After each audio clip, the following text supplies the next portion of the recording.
And it is. Matt does have other forms of recreation. Stand back. Here we go. Uh-oh, too late. Our boys could do with a little help from an expert. Clearly, I need chalk.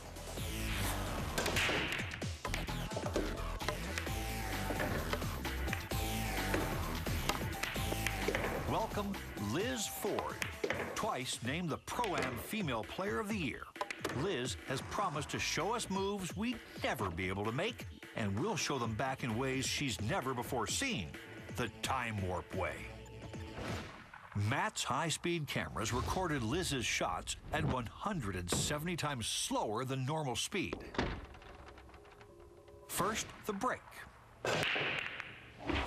This is the classic where you see all the energy transfers through all of these 9 balls at the same time. You know, it's almost an instantaneous transfer of energy. So you don't see any of these balls move until they all react.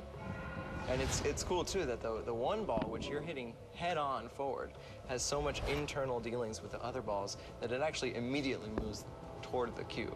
That's why we pay so much attention to how tight the rack is, to make sure all the balls are frozen. Because if there are any gaps in it, you don't transfer the energy to all the balls as well. So what about the stop spin shot? I'm curious to see that, actually. The stop spin shot. That's well named. The cue ball hits, stops in its track, and spins. The most interesting thing to me here is actually when you study physics, you study superposition.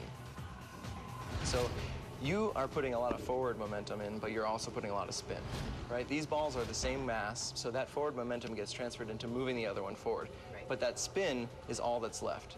And it acts as if the two things were completely separate and you took care of one and you left the other one behind.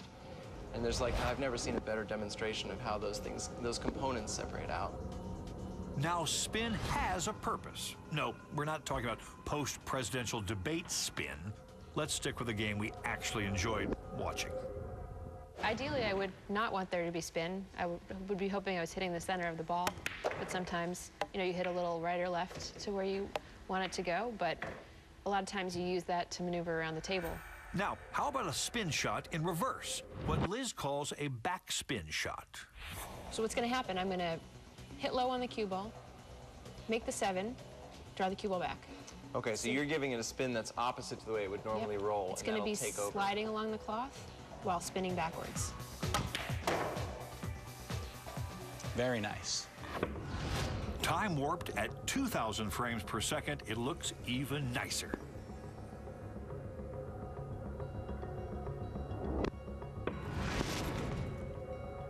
That is a lot of backspin.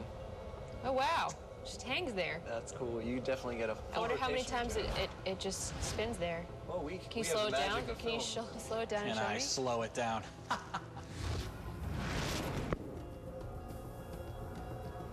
But that's probably 5 rotations before it even goes 1 ball length back. Yeah, that's pretty cool.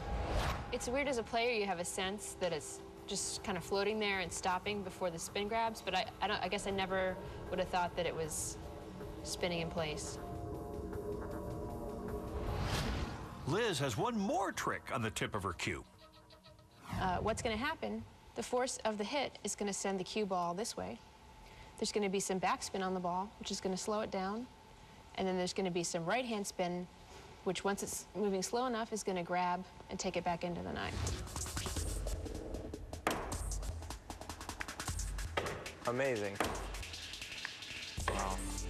Okay, we are seriously impressed. That is really awesome.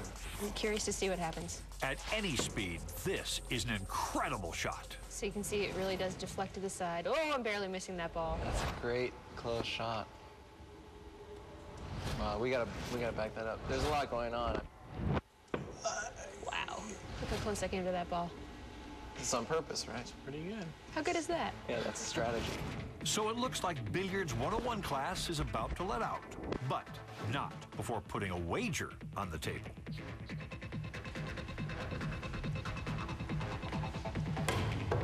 Yeah, it